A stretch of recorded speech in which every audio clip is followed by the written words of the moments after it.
มังเงยสำเนียงระอ้าวสวัสดีทุกคนครับมังเงยหน่อยยิบเปล่าระเราแต่เย่มังเงยโง่มันจะเวกโง่ก็เก้าหมอนเป็นน้อยก็เป่าจะจิตไหวนะเกลือแป๊กทำในเราแรบโกกเลยแช่กล้วยแป๊กเกลือจะเวียนใหญ่เราแต่ก็ไม่ได้ตัวไรเราเกลือกันที่อันเอาก็ยิงกระเป๋าอย่างนะไอ้เจ้าที่เก็ตนึงก็พับมาฝากกระเป๋ามีกำมือจ่อทุกตบนะแล้วก็แรบไปเอากันในมันสมอนสมัยสมอะไรสมัยเรียนข้อเราแต่นะไอ้เจ้าที่โกลนเชียที่ยี่แซ่แบบน่าแล้วนะไอ้เนี่ยที่ยิงโกกเลยที่กากที่หุกเลิงเด็กกว่าที่ไอ้เนี่ยที่ห่อจุ้ยเนี่ยก็ห่อฮาวายนะแช่กันที่อย่าปักทำในปั๊มใครกันแน่มอนก็นะเขาจับแล้วเขามาเวกติอะไรน้ำแล้วนะไอ้อย่างที่โอแตกละแบกกระเป๋านะไอ้เจ้าน่ะโกลนเหมือนกันที่มอนก็เล่นไหน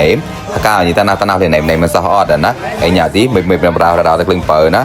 เต่าที่ยีพิเชียซัมเปอร์อะไรหน้าไม่เป็นหนาวเราแต่ไอ้เจ้าที่น้ำหนาวที่กุ้ยกล้องพันธุ์ยีเปล่านะแต่เรน้ำที่กล้องหน่อยยีเปล่าที่เกิดเชิญหนูก็แจกโกลนถูกกับเต่านะไอ้อย่างก็ที่เต่ามองมีโกลนกับเต่านะแกเล่นกลอยเหมือนที่เด็กก่อนนังบัดนาวนะเกี่ยแต่ขบกันนะไอ้เนี่ยก็ที่กระเป๋ามาได้นะไอ้เนี่ยตีเนี่ยแปลกมันมีช่วยกันมีมัวเต้านะไอ้ปั๊มนาวเลยนะใครกันแน่ก่าวตีแต่ที่มันมาเวกกับที่งวนเราแต่แอร์รอกันที่ชูนของเขาไม่เนี่ยนะไอ้เนี่ยก็ที่เต่าเหี้ยเราแต่ยี่ก่อนนี่เนี่ยนะหมอหมาเนี่ยแปลกละแบ่หมาเราแต่นะหมาแกล้กับเต่าไอ้เนี่ยหมาน้ำปัดแบ่กันเลยเต่าไอ้เนี่ยเขาคุยจอบตรงไหนนะแล้วก็จอบกันก่อนบัดนาวเนี่ยนะกายเต่าที่เมียนาวก็ที่พลาดเท่ากลัวนะยี่กกระเชียบปองเราแต่เปิงแขวะข้อมากาวเราแต่ยี่อันนี้ไต่จอดทอดอันนับเลยข้อเปิงแขวะในไหนเลยนะอันnàoก็ที่ยี่โกลนที่ยี่เชียไอ้บรรยานาวเลยนะมือสิบใส่ใกล้ตั้งเกินเราแต่ยี่บัดนาว